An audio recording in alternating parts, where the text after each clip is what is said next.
Welcome to Chapter 21, Part 6. In this recording, we will go through the cells of adaptive immunity.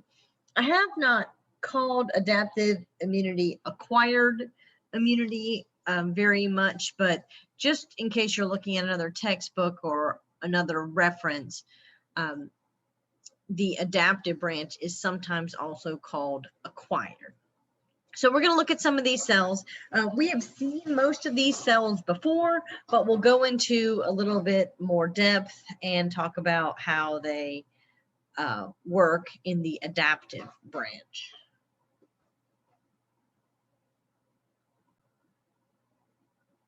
Okay, so the adaptive branch here is our third line of defense. So this is after we get through the first line, which is the skin, mucous membrane, surface barriers, and then we go through the cells and chemicals and processes like inflammation and fever.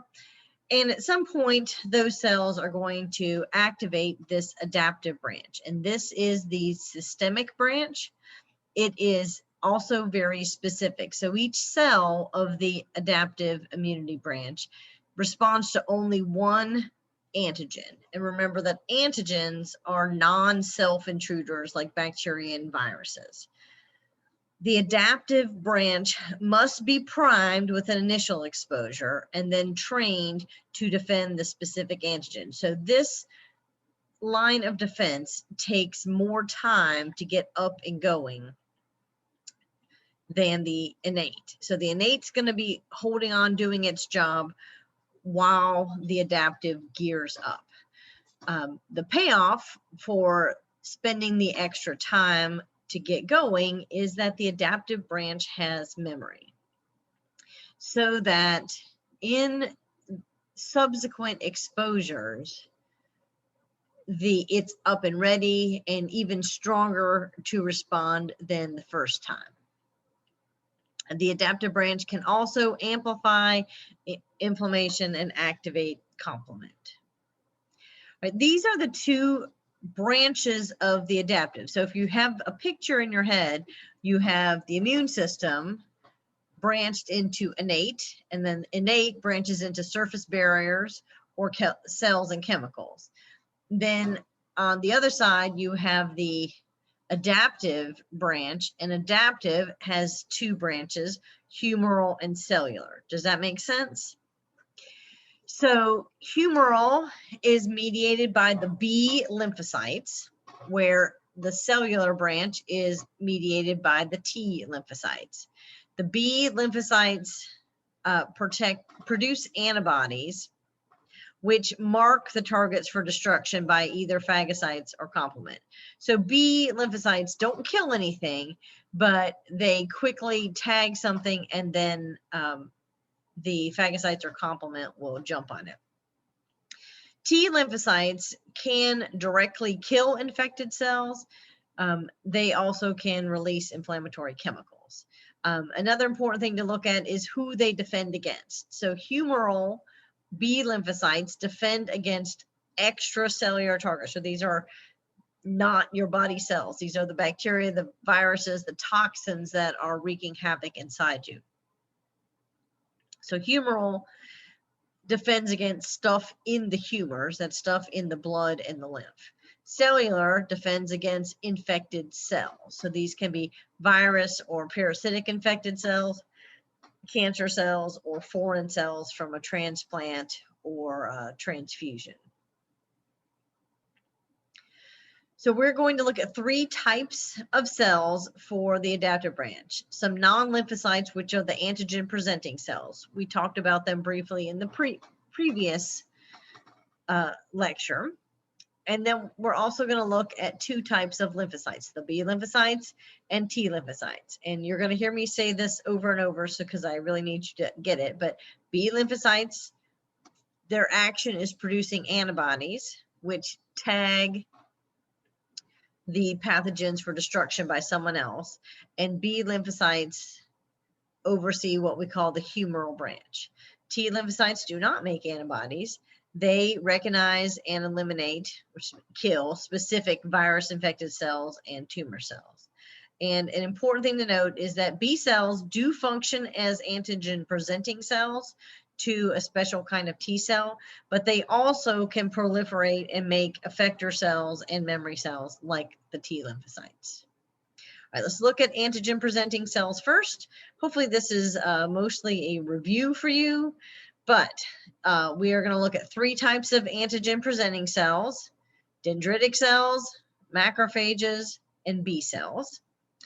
Antigen presenting cells are going to help T cells recognize their antigen, kind of thinking like using a flag to get attention. So T cells, because of their structure, and your book goes into a lot more detail, but just know because of their structures, they can't recognize antigens on their own. They need to have someone else show them to it, and then they can proliferate and make their army and get to work. Antigen presenting cells action is to phagocytize the antigen, enter the lymph organs, and then present the fragments of the antigens to naive T cells. Remember, these are ones that have been educated, but they have never seen never had direct exposure to their antigen. Antigen presentation occurs in secondary lymph organs. It's usually the lymph nodes and the spleen where this is happening. All right, dendritic cells. These are the most effective antigen presenting cell. This is their only job. Remember, we find them in the epidermis and in the mucous membranes, and they're going to grab the antigen, enter the lymphatic vessels, and get to a lymph node, and that's where they will present the antigen to the naive T cells. The T cells will then activate or what we call proliferate and multiply. So they're just going to start dividing like crazy, building an army specifically to fight the antigen that has been presented to them. T cells can also tag the macrophages and make them super macrophages and like extra hungry. Dendritic cells are a key link between innate and adaptive immunity. So highlight that, make stars around it. They kind of sit with 1 foot in each branch. Dendritic cells also initiate adaptive immune responses tailored to the specific pathogen. All right, macrophages, we've seen those before. These are monocytes that leave the blood. We find them in connective tissue and lymphoid organs.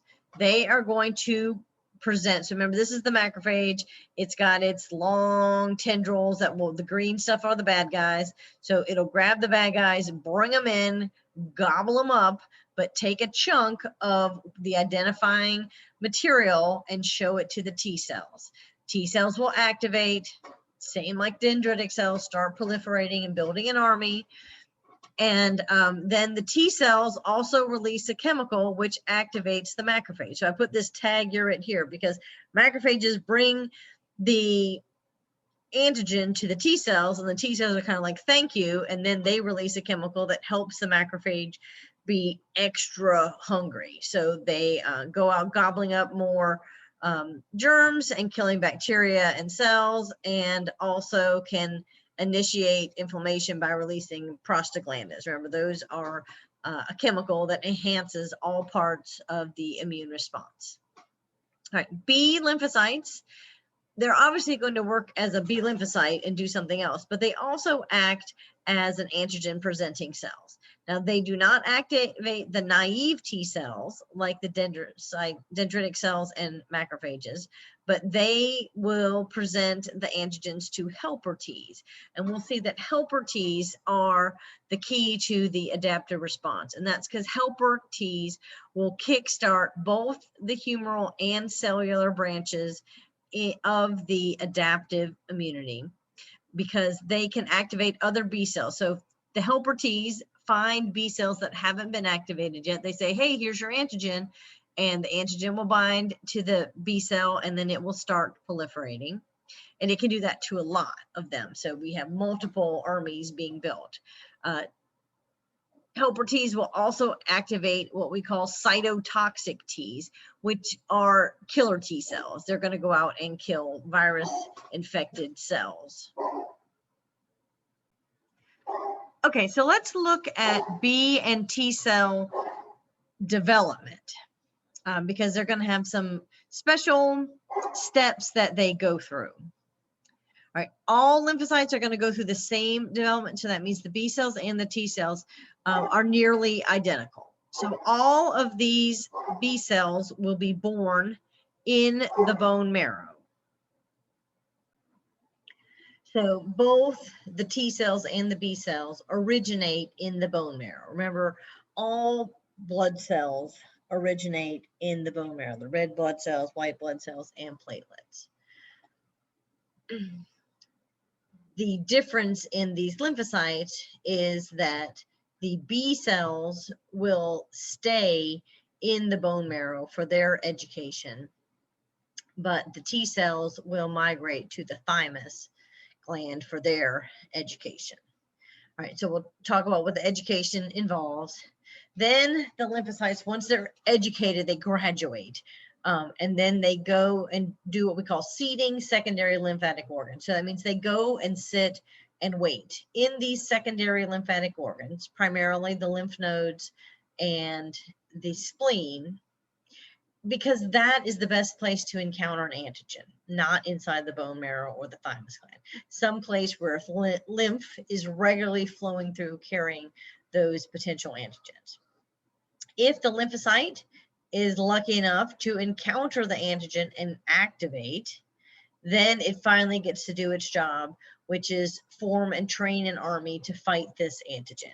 We call that multiplication and differentiation. Sometimes they'll call it proliferation. It all means the same. It starts cloning itself, making lots of copies, and preparing this army. So let's look here. So both lymphocytes originate in the bone marrow. Education occurs only in the primary lymphoid organ. So B cells in bone marrow, T cells in thymus. And education includes two skills: immunocompetence and self-tolerance. Immunocompetence means that B and T cells learn to react to only one antigen. So these are very specific, trained little soldiers. One B cell will only fight one germ, like measles or hepatitis. They can't fight multiple at one time. So you have lots of armies in your body, the more germs that they are exposed to. So first they got to fight a germ, and one germ only. And the second thing they have to learn is self-tolerance. And that means do not attack the self cells. And so they have to go through a series of tests. Only about 2% of all lymphocytes are going to make it to the educated stage because they have to be very specifically trained. All right, so once they graduate from education, they're called naive. And that means they are educated, but have not yet been exposed to their antigen. And so they circulate in, that should say blood and lymph. Okay, that's better. Circulate in blood and lymph, but their best opportunity for exposure is secondary lymph organs. All right, so when they graduate, then they go seed. So this means they go kind of plant themselves. Remember that they can hang out in the spaces between those reticular fibers in the reticular connective tissue. And they're just jockeying for position so that they can increase the chance of encountering an antigen, because that's what they've been trained to do. That's what they want to do. All right, when they encounter the antigen, they are activated.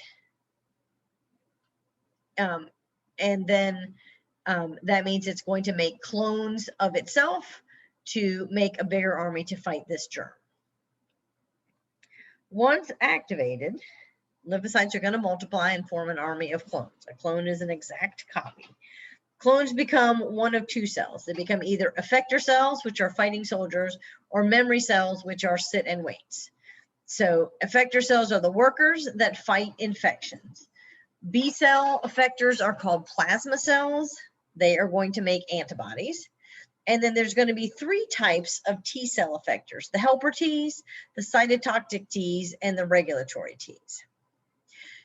Some some of the clones, about 20–25% of them or so, will become memory cells. And memory cells enter the circulation and just wait for the second exposure. They respond to the second exposure rapidly because they've already been trained. All they have to do is just multiply and divide. This is a chart that kind of shows you the same things. Here's where the cells are born. They go to mature and educate. Well, some stay in the bone marrow. The others leave and go to the thymus gland, where they are educated. Then they will seed out to lymph nodes and spleen to increase the chance that they will see the antigen. If they get exposed to the antigen, then they will make clones of themselves and make this army and then go fight the germs.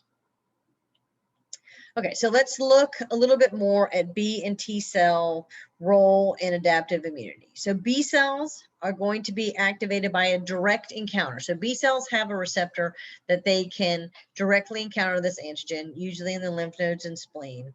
They can also be activated by helper T cells. So you're going to see a lot of like, I help you, you help me, tag back kind of things here. The effector cells for the B lymphocytes are called plasma cells, and their mode of action is producing antibodies that last just a few days. And antibodies activate the antigens by tagging them so that a phagocyte can come along and destroy them. Memory cells are going to respond to the same antigen within hours, not days, on the subsequent exposure. That's why usually once you've been sick and developed antibodies, you don't ever get sick again, because before you have time to get symptoms, the memory cells have already wiped it out. Depending on the pathogen, antibody levels can remain elevated for months to years, an entire lifetime. So like we're looking at COVID now, it looks like COVID antibodies, if you've been sick, are lasting 6 to 8 months. When you get a vaccine for tetanus, because you don't survive tetanus if you're exposed to it, that lasts about 10 years. That's why you get a booster shot every 10 years. But measles can last multiple decades. T lymphocytes are going to be activated by an antigen presenting cell, so they can't bind directly to the antigen like the B cells. They're going to have 3 different types of effector cells: the cytotoxic Ts, the regulatory Ts, which are sometimes called suppressor Ts, and helper T cells. T lymphocyte memory cells last about 2 months. So they're still around to help you, but they don't last nearly as long as the antibodies.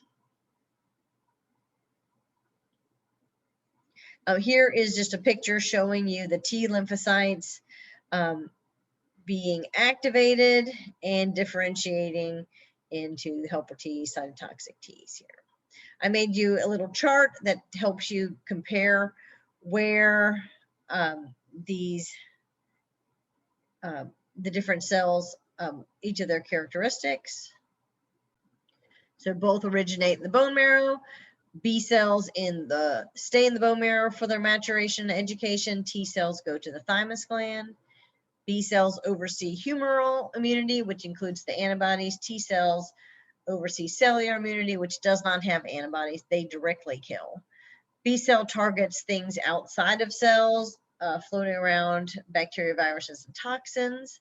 T cells fight actual cells that have been infected with a bacteria or virus. They can also be cancer cells or some kind of foreign transplanted or transfused cell. B cell effectors are called plasma cells. They're the ones that secrete the antibodies. And T cell effector cells are called cytotoxic Ts, helper Ts, and regulatory Ts, or Tregs sometimes. Both of these have memory. It's the innate cells that do not have memory. And here's just a little bit about development in the immune system. We know that the immune system can be depressed by stress, depression, or grief, right? Just overwhelming emotional trauma. We also know that if your diet is low in vitamin D, remember vitamin D comes from the sun and some fortified products, usually dairy products, eggs, some fish. So if you don't get enough vitamin D, you can't activate the cytotoxic T's, and we have really no way to kill the cells. With age, we know that our immune system gets a little bit weaker. We become more susceptible, greater incidence of cancer. We're not exactly sure, but maybe it has something to do with atrophy of the thymus gland and decreased production of naive T's.